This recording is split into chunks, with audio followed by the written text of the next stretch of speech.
আজকে আমি বাড়িতে বানাবো সন্দেশ। সবসময় তো দোকান থেকে কিনে খাই, আজকে আমি বাড়িতে বানাবো, কেমন হয় দেখব।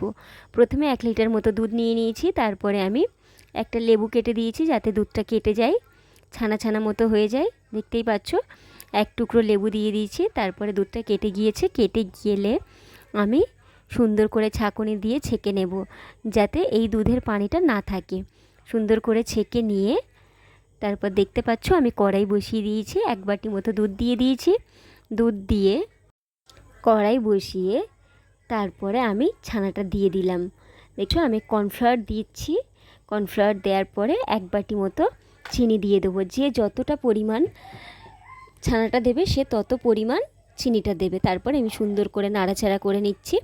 নাড়াচাড়া করে নিয়ে একটা গুঁড়ো দুধ দিয়ে দিচ্ছি, মানে যার যতটা ছানা সে সেইভাবেই দেবে। গুঁড়ো দুধ দিলে খুব ঘন হয়, খুব টেস্ট হয়, সেই জন্য। তারপরে আমি একটা এলাচ দিয়ে দেবো যাতে না গন্ধ থাকে, এলাচটা দিয়ে দিলাম। তারপর একটু নাড়াচাড়া করে একটু সাদা তেল দিচ্ছি যাতে না কড়াইটা ধরে যায়, কড়াই লেগে না যায়। তারপরে ভালোভাবে নাড়াচাড়া করে নিচ্ছি। নাড়াচাড়া করার পরে তারপরে আমি কড়াইটা নামিয়ে নেব।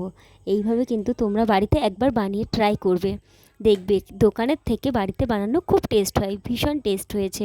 তারপর আমি প্লেটে নিয়ে নিচ্ছি, প্লেটে নিয়ে শেপ দিয়ে নেব। তাই ভাবছিলাম কিভাবে মানে কিশমিশগুলো দিলে বেশি ভালো হয়, প্রথমে বুঝতে পারছিলাম না। তারপরে একটা একটা করে দিয়ে সুন্দর করে শেপ দিয়ে নিচ্ছি। শেপ দেখতেই পাচ্ছ আমার সন্দেশটা পুরো কমপ্লিট, খুব সুন্দর হয়েছে এবং খুব টেস্ট হয়েছে। না দেখলে বুঝতে পারবে না। কিছুক্ষণ ফ্রিজে রেখেছিলাম, তারপরে বার করে আমরা খাওয়া শুরু করেছি। Bye bye.